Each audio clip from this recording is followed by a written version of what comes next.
Kaufman is alive. I look at comic books new and old. Today I'm looking at the newest issue of Savage Dragon. This is issue number 273. Image Comics published this comic. It's $3.99. It's written and drawn by Erik Larsen. He pretty much does everything except the letters and the colors. He's got a back cover here actually that is a takeoff of the front cover.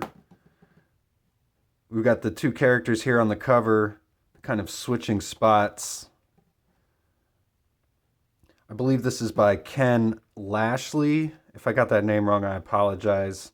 I believe that's the artist who does the back cover there. It says Bloodbath is the title of this issue, and that's actually the name of this big rocky guy.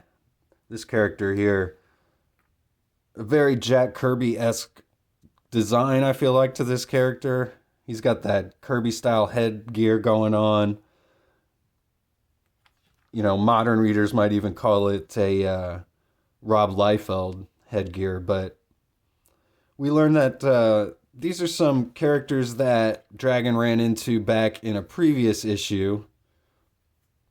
And this character bloodbaths after this princess here. He's trying to basically plant his seed in her, but she's not giving him the consent to do that.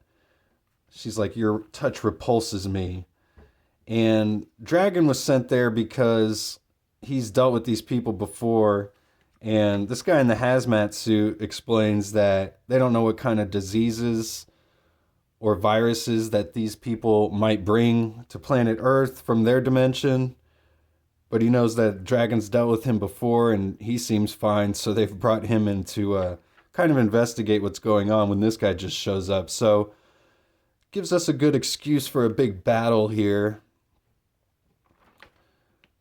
between Dragon and this character Bloodbath, which kind of goes on throughout the whole issue. So this guy in the hazmat suit grabs this princess and he says he's going to take her to a secure location here.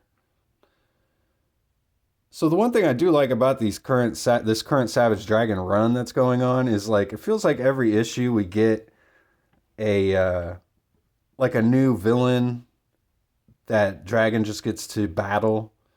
And there's no real overarching subplot to Dragon's story. All the subplots that are going on involve the other side characters, and there's a few that are going on that are kind of pushing the book forward while Dragon just gets to battle these random supervillains in every issue. Kind of feels like that's the flow of every issue. That's kind of how Larsen seems to be putting them together, in my opinion. We've got a subplot here with Angel, who's the stepsister of Dragon, and she's realized that her husband, Frank, has actually switched bodies with Mr. Glum, who's like the big bad guy from previous Dragon comics, this guy here. But this is actually Frank Darling, and he's stuck in Dimension X with a younger version of Angel. So they've switched spots, but the old Angel Murphy has figured it out. So she's working with Captain Tootsie here. He's trying to send drones into Dimension X to try and figure out where they are. And eventually in the comic here, he decides to send Angel herself. So, and then of course there's the subplot with Maxine, Dragon's wife. And this is another plot about consent, just like the main plot of this issue, as she's been getting chased by Mickey Mouse. And even though she was completely nude in the Bay and Breakers run in San Francisco, is like this giant parade a few issues back, Mickey Mouse was chasing after her, but she said that she was not giving him consent. So much like this main plot as Bloodbath, he's trying to plant his seed in this princess, but she wants nothing to do with him. So, and he's way more powerful than Dragon. So Dragon's really got no comeback for this guy until he starts to use his electricity powers to get him to back off for at least a second. But it's really no use, and Bloodbath just completely annihilates Dragon right into the ground. I like these pages a lot here. Love the sound effects as well here by the letterer, Jack Morelli. There's always awesome sound effects in every Dragon book here. So Mr. Glum's been in prison in Frank's body. And he's able to break out, though. He just puts together this contraption, which is pretty funny. He says, "You simpletons can hang around here diddling each other if you'd like, but I have a life to get back to." So he blasts the cop and just breaks out of jail. So he's making life much worse for the actual Frank Darling here, as he's committed murder and now he's broken out of jail and killed more people. So Bloodbath's taking care of Dragon here. Really nice panel here. He's looking for the princess. She's been locked in this secure location. Some nice storytelling on this page with no real dialogue at all. And he finds out that the princess is getting a seed implanted into her by the guy in the hazmat suit. So he just decides to end his own life because I guess that was his only purpose. So pretty dark. And then Angel, as I mentioned earlier, she gets sent into Dimension X here by Captain Tootsie.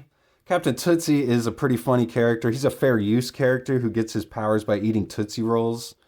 I believe he was first created back in like the 1930s by like the Tootsie Roll Company. But Larsen's repurposing him here in this universe.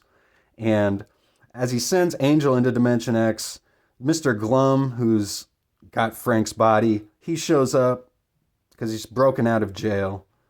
He demands Captain Tootsie to send him into Dimension X, which, of course, he's not going to do, so Frank shoots him, and he hops into Dimension X himself, following Angel, so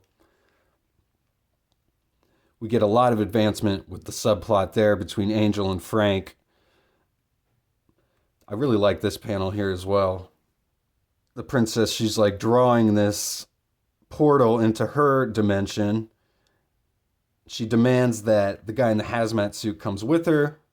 She says, "Leave this place. Step into a world of wondrous light and magic." And he's like, "Okay." Just walks right through the portal there.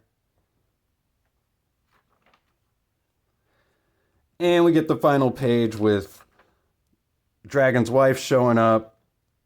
He looks pretty annoyed that she's doing what she's doing to him there, and I'll just leave it at that. So I love this issue. This was a pretty fun issue. We got a lot of advancement in the subplots, and we have Maxine being Maxine, and a nice big battle that just basically takes up the whole book. So lots of punching, which you always get in a Savage Dragon comic. And of course we get the multiple letters pages here from Larsen. The most notable thing I gleaned from it is when he was at Comic-Con recently, he ran into, a bunch of creators, says he has a great time. And he says Robert Kirkman from Walking Dead and Invincible was encouraging him to get this book out more often. So he says he's going to try to do that. So then we get some backup stories here. This one's pretty ridiculous. It's by Jonathan Dendry, if I got that right. Denry? Jonathan Denry. And this is just a story of Frank, who's in Mr. Glum's body in Dimension X. He gets confronted by these aliens, and so he just uses one of Mr. Glum's potions here. He doesn't know what it's going to do, and it actually just gives him this giant boner, which smashes them out, and it says Ultra Vigor. He's like, geez, I should have read the label. So, pretty ridiculous story there. We've been getting little Glummy Frank backups in the past few issues, so they seem to be taking place within continuity, believe it or not. So, a couple others here. This is, not sure who this artist is, but some unused covers. The Return of Dart here. These are pretty good looking. We get this one here by Missimo, it says. I'm not sure who this artist is. I apologize. Just has it on the signature is the only way I can glean who it is. But a pretty awesome piece there.